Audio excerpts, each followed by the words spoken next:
Mobil ini dijual 310 jutaan dan ini sebenarnya bersinggungan langsung sama Rush sih, karena harganya mirip-mirip.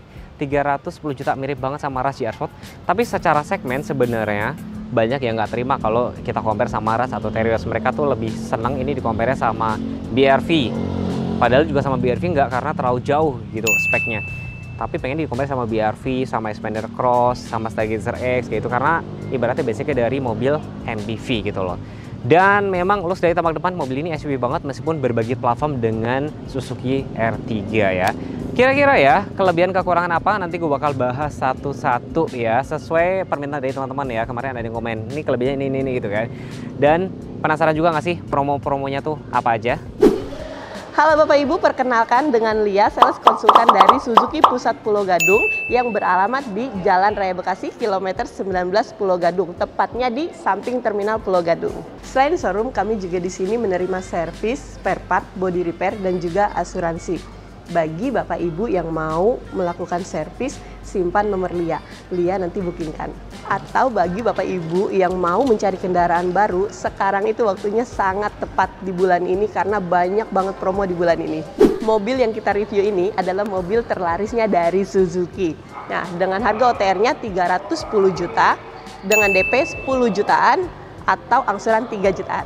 Nah, di samping saya ini ada mobil city car yang bener-bener super irit banget dengan harga OTR 179 juta 100, DP-nya 10 juta aja, angsurannya dengan 2 jutaan. Buat Bapak Ibu yang cari mobil keluarga value for money, nah di sebelah Lia ada Suzuki R3 dengan harga OTR 290 juta 800, dengan DP-nya 10 juta aja, angsurannya 3 jutaan. Dan untuk promo bulan ini, selain ada bunga 0%, ada juga cash bertahap dan juga tenor hingga 8 tahun. Dan untuk Bapak Ibu yang mau menukarkan mobil lamanya ke mobil baru, kita ada auto value di sini dan akan dapat cashback. Kami juga menyediakan test drive XL7, R3, Espresso, Grand Vitara, dan juga Jimny. Bagi Bapak Ibu yang nggak sempat untuk test drive ke showroom, bisa Lia bawakan ke rumah. Dan untuk info lebih lanjut, bisa langsung hubungi Lia di 08777 625 7097 atau bisa langsung janjian sama Lia di Suzuki Pusat Pulau Gadung. Terima kasih.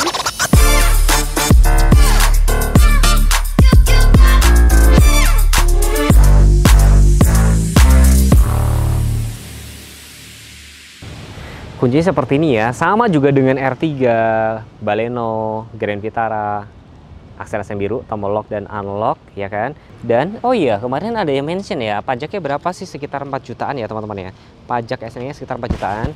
Terima kasih buat Suzuki SBT Pulau Gadung yang sudah dikasih pinjem mobilnya. Kalau kalian mau test drive ya langsung hubungi kontak marketing di deskripsi. Lalu dari tampak depan kayak gini, perlampuan dia sudah multi reflektor LED, sudah dilengkapi dengan automatic, tapi fog lamp-nya masih halogen biasa.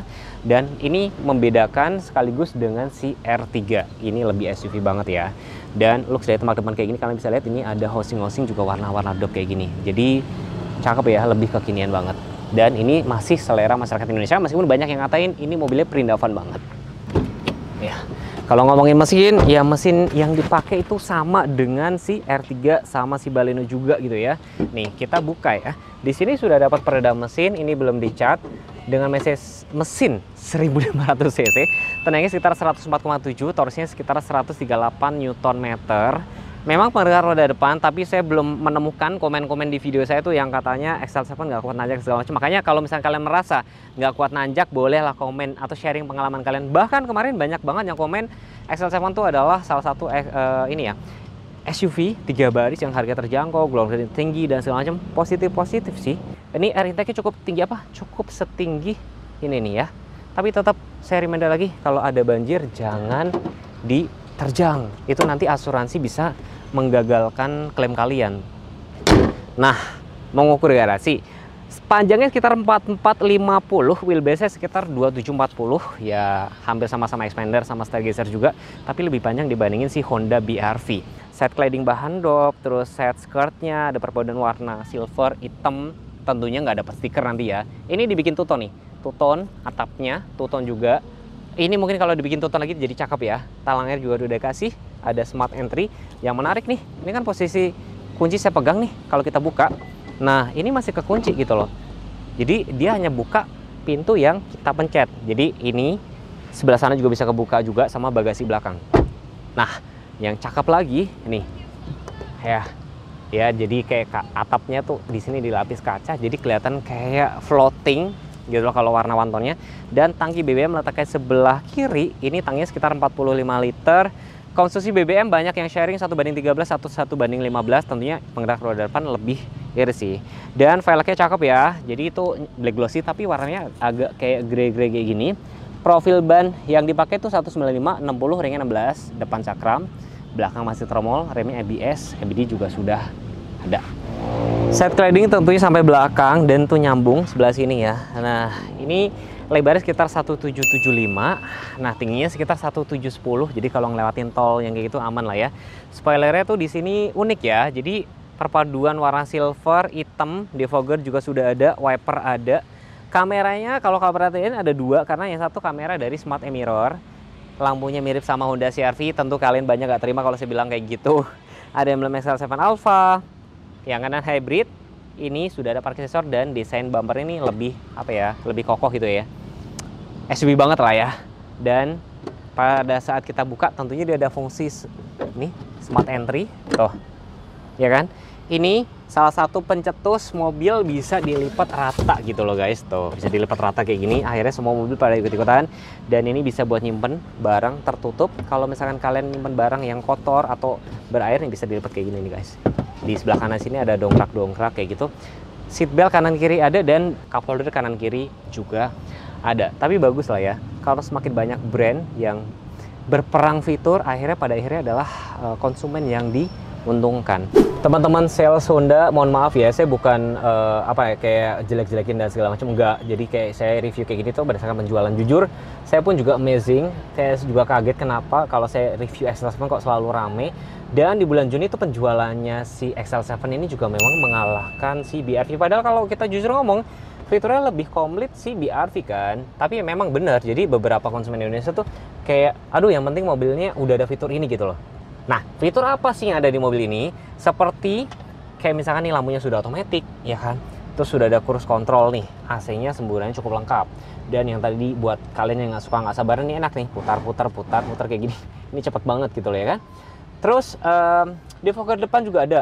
Cup holder di sini juga ergonomis banget, jadi kalian bisa taruh minuman, langsung kena blower AC. Matic-nya PRN D2L. Nah, di sini rem tangannya masih manual, ada konsol. Katanya bisa dimajuin ya. Coba. Wow, bener Dit. Thank you ya Mas kemarin yang komen bisa dimajuin. Oke, bisa dimajuin. Nah, ilmu baru. Dan ini sudah ada Smart E-Mirror, jadi bisa dipindah-pindah kameranya. Misalkan mau kamera depan belakang, cukup clear sih. Saya pernah coba tes malam-malam juga cukup oke. Cuman saya nanti tanya-tanya apakah ini bisa dipindah pakai aplikasi apa enggak. Dan untuk car bundling ini agak tricky ya. Cuman saya tutorialnya next time aja ya. Dan di sini sudah ada kayak wooden panel kayak gini, power outlet, ini ada port USB dan joknya nanti kayak gini ya, belum kulit. Ini masih fabric dan di sini sudah ada wooden panel dan tuh cukup lega nih. Jadi fitur yang ada dibutuhkan untuk konsumen saat ini sudah ada semua ya. Jadi mungkin yang bikin laku apa Mas Teguh? Pertama, value for money banget ya, dengan harga 310 dapat fitur cruise control dan segala macam ya. Tentunya ini aja kalau misalnya di-compare sama RAS jauh fiturnya lebih lengkapan ini sih sebenarnya.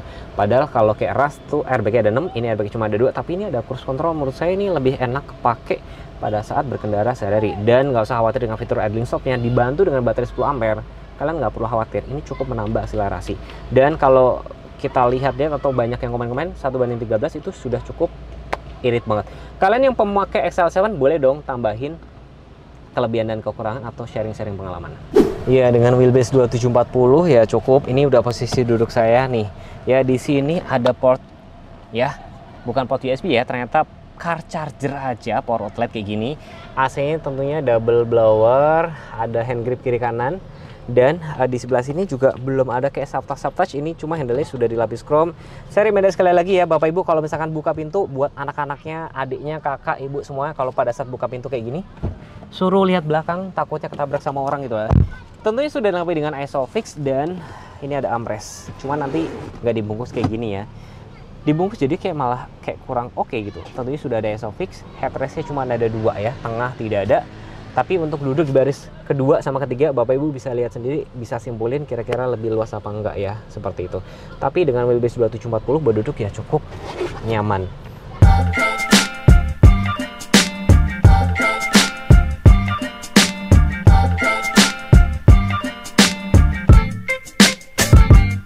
Nah, gimana nih Mas Teguh untuk SL7-nya? Kalau harganya cuma beda 23 jutaan sama R3 GX.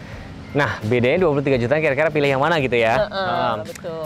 Kalau saya pribadi, karena mobilku sendiri aja SUV ya, mobilku brand lain ya, nggak brand ini ya. Tapi saya pasti akan lebih milih ini karena beda 23 jutaan. Mungkin kalau dirubah cicilan, itu paling sebulan nggak sampai 1 juta ya? Nggak sampai 1 juta, tapi mobilnya dapatnya lebih ganteng. Ya, look dari tampak depan ini lebih kekinian banget ya. Iya, Lampunya banget. sudah otomatis, multi reflektor LED, dan yang paling penting bagian dalamnya ada apa, Mbak? Ada smart mirror. Iya, jadi kalian nggak perlu ganti apa namanya itu, kayak dashcam tuh nggak ada gitu loh. Jadi bisa buat ngerekam kanan, depan, jalanan. kiri. Iya. Terus tampilan tampak samping itu sudah ada set cladding, bahan-bahan dop, dan Betul dibikin banget. two-tone. Nah, two-tone itu warnanya ada 3 ya, Mbak ya? Ada 3. Ini namanya warnanya Warna ivory. terus ada lagi Terus warna putih, sama ada lagi warna orange ya. Orange-nya dulu tuh kayak cakep loh. Bahkan ada lagi warnanya kayak mahmah grey atau apa? Ini brave kaki. Itu ya? Brave kaki, Itu iya. cakep ya? Nah, pesan saya cuma satu ya teman-teman. Tadi kan saya sudah review, kelebihan kekurangannya saya rinciin satu-satu ya. Pertama, syarat untuk mobil aku di Indonesia pertama tuh kayak desainnya dulu harus cakep. Pastinya. Harus cakep dulu. Terus yang kedua, 3 baris. Iya, itu pas lari ya. Terus bentuknya SUV. Suspensinya kalau misalnya di compare sama ras, ya udah pasti lebih nyaman ini. Lebih aman ini dong. Ya kan? Pastinya. Dan dengan mesin yang sama dipakai sama Baleno, sama R3 juga, ya kalian harus cobain sih. Jadi pesan saya buat Bapak Ibu yang nonton video ini, kalau misalnya cari mobil harus apa, Mbak? Harus hubungi Lia. Bisa langsung datang ke Suzuki SBT Pulau Gadung, ketik aja dah tuh Suzuki SBT Pulau Gadung gitu ya. Nanti akan langsung ketemu, maps-nya juga gitu loh. Test drive juga banyak kan? Banyak banget. Iya. Pastinya. Sekian dulu video dari saya. Komen kalau pengen dibuatin video lainnya. Jangan lupa subscribe, jangan lupa komen, like, share ke teman-teman Bapak Ibu semua ya. Jangan lupa follow Instagram saya, Instagramnya Mbak Lia. Ya. Terima kasih. Wassalamualaikum warahmatullahi wabarakatuh. Bye-bye. Bye-bye.